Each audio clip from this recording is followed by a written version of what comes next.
Indigo के अंदर problem सबसे बड़ी ये आई है जिसका उसको आज झेलना पड़ रहा है। 2024 में इनको कह दिया गया था, सारी एयरलाइंस को कह दिया गया था, खास करके जब पायलट ड्यूटी, हम लोग एफटीडीएल बोलते हैं, इनकी जब पायलट की ड्यूटी टाइमिंग्स होती हैं उसके बारे में इनको पहले से कह दिया गया था कि भाई आप प्रिपरेशन कर लीजिए, यानी आपको पायलट ज्यादा चाहिए होंगे। उनको और अब जो उनको वीकली इनका जो बीच में ब्रेक होता था, रेस्ट होता था, उसको बढ़ा दिया गया है जो पहले कम था। पायलट को सांस लेने का टाइम भी नहीं मिलता था। इन बहुत सी एयरलाइंस ने कर भी दिया लेकिन इन्होंने नहीं किया। इनके पास लार्जेस्ट फ्लीट भी है तो पायलट्स भी इनके पास बहुत ज्यादा हैं। ट्रेनिंग की इनकी प्रॉब्लम आती है लेकिन इन लोगों ने उस पर बिल्कुल नजरअंदाज कर दिया इंडिगो ने। उन्होंने पहले से ऐसे प्रिकॉशन नहीं लिए। जब अभी नवंबर के महीने के अंदर जब उसको सख्ती से लागू किया गया कि पायलट की जो ड्यूटी टाइमिंग्स हैं वो बढ़ा दी गई, कम कर दी गई है, उनको रेस्ट का टाइम बढ़ा दिया गया है, तो हड़बड़ी मच गई। देखिए इनके बहुत बड़ी प्रॉब्लम है कि जब विंटर्स आते हैं तो फॉग में पायलट बहुत से कैट थ्री यानी कि जीरो विजिबिलिटी में एयरक्राफ्ट को टेक ऑफ एंड लैंडिंग करना है, उसकी गिनती कम है। उन्होंने पायलट्स को ट्रेन नहीं किया। तो नॉर्थ में इनका जो फोकस होता है, जो दिल्ली इनका बेस है और आसपास के जितने बहुत से एयरपोर्ट हैं, लखनऊ है, पटना है, आपका देहरादून है, जयपुर भी इसी में आ जाता है, अमृतसर भी आ जाता है। ये जहां पर फॉग होती है, जीरो विजिबिलिटी होती है, पायलट्स इनके पास कम ट्रेन है, उनको ट्रेन नहीं किया हुआ है। मैं कहता हूं उन्होंने कर भी दिया होगा लेकिन इन लोगों ने पहले से प्रिपरेशन नहीं करी, इसके वजह से ये इनको खमियाजा भुगतना पड़ गया। अगर आप अब सरकार पे ये बात को कहेंगे तो सरकार के पास मजबूरी थी उस समय कि इतना पैसेंजर लोड जो है लेटा हुआ है सड़कों के ऊपर, बिल्कुल बस स्टेशन की तरह, तो उनको मजबूरी में इनको करना पड़ गया। उनको 10 फरवरी तक के उनको टाइम दे दिया गया कि साहब आप फिर से कर लीजिए। लेकिन वो ठीक है, जिसको आप कहते हैं कि सरकार बैकफुट के ऊपर आ गई, बैकफुट के ऊपर नहीं आई है, वो पैसेंजर के कंफर्ट के लिए है।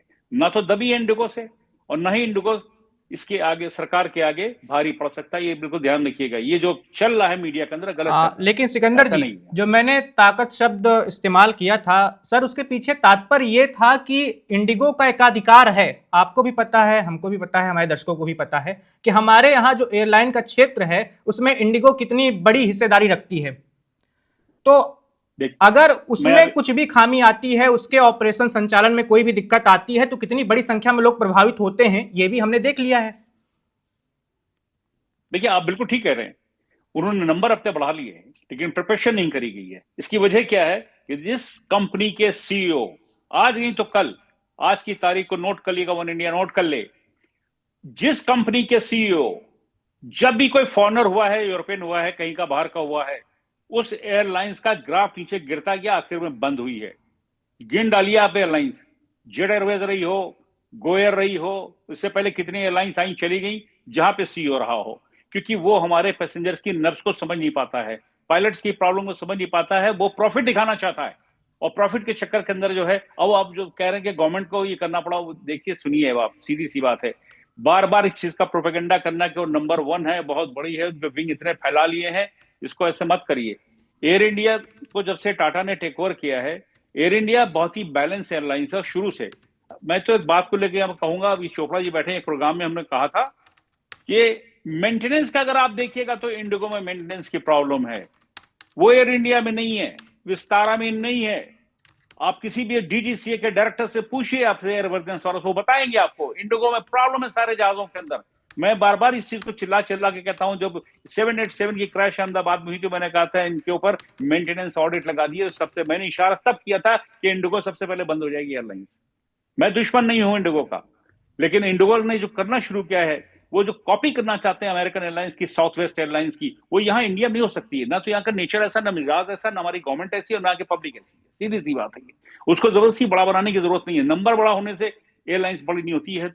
टाइम से सर्विसेज देना, पानी तक के तो खुले पिलाते रहे लोग। इतने एरोगेंट हैं ये लोग कि खुले कप में पानी उसमें ग्लास में पिलाते रहे, 40 ml, वो भी कोविड के दौर में इन्होंने बॉटल कभी नहीं दी। और जब ये कहते हैं कि लो कॉस्ट, लो कॉस्ट, कोई लो कॉस्ट नहीं है। 25 फर्स्ट टिकट ये लो कॉस्ट में सेल करते हैं, बाकी इनकी प्राइस बढ़ जाती है, आप जाके ऑनलाइन देख लीजिए जी। सिकंदर जी, कैप्टन गोपीनाथ को आप दोनों जानते होंगे, अक्षय जी आप भी जानते ही होंगे। एक फिल्म भी आई है दक्षिण भारतीय फिल्म इंडस्ट्री से, और उनके ऊपर ही मैंने बताया जाता है कि मैंने उनके साथ काम किया हुआ है अच्छे जी से। बिल्कुल, उनका एक बयान आया है, बहुत महत्वपूर्ण बयान है सर। आप दोनों को मैं उन्होंने जो कुछ कहा है वो बताना चाहता हूं।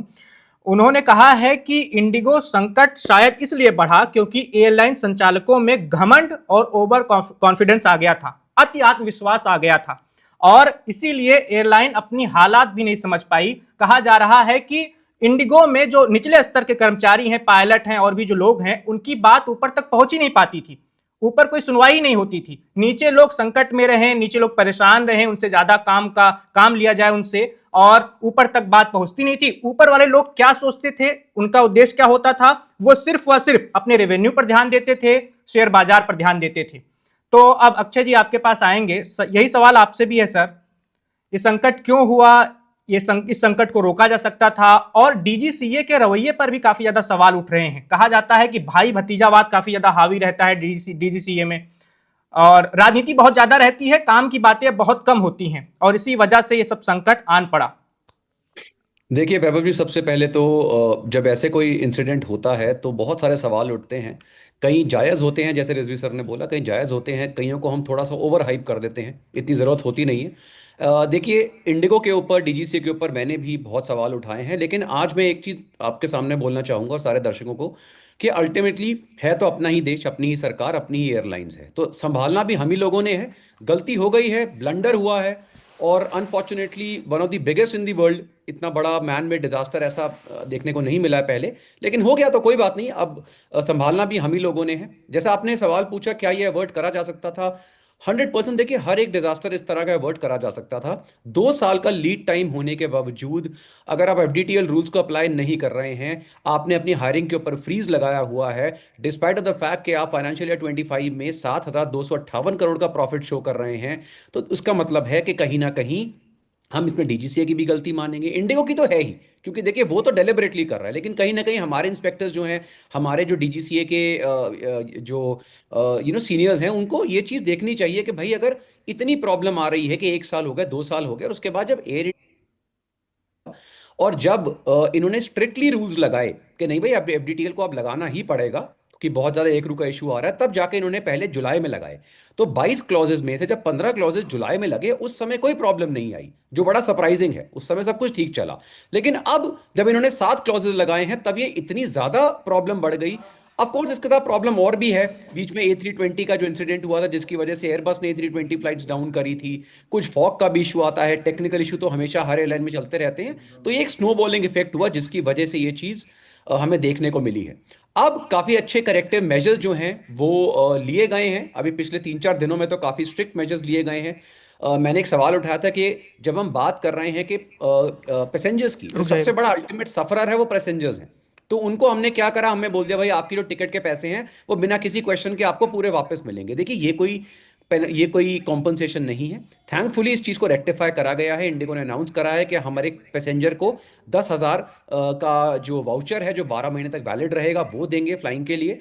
उसके साथ साथ डीजीसीए ने अलग अनाउंसमेंट करी है कि अगर 24 घंटे के अंदर कोई भी फ्लाइट कैंसिल होती है, तो again depending on the distance आपको अप टू 10,000 रुपीज़ की कॉम्पनसेशन मिलेगी, ताकि ये चीज़ जो है किसी भी फ्लाइट में ना हो। सिर्फ इंडिगो के लिए नहीं है, सारी फ्लाइट्स के लिए है। उसके बाद ऑफ कोर्स जो इंक्वायरीज चल रही हैं, जहां पे जो इंडिगो के सीईओ हैं और कू हैं, उनको रेगुलरली बुलाया जा रहा है, और इंडिगो ने भी अब एक इंडिपेंडेंट एजेंसी को हायर करा है, जिसमें कैप्टन जॉन इल्सन आते हैं, चीफ एविएशन एडवाइजर LLC।